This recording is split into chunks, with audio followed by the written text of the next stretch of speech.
She's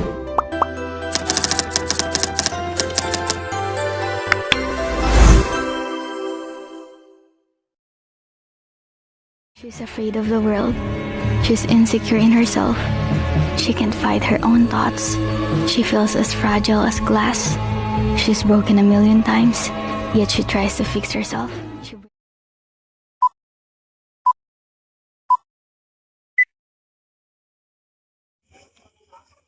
Hi, I'm Mila Rose Gansan Sabit. You can call me Mila, but not Rose.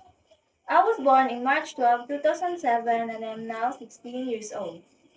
I currently studying in the now National Senior High School. I graduated in the now Elementary School and the now National High School.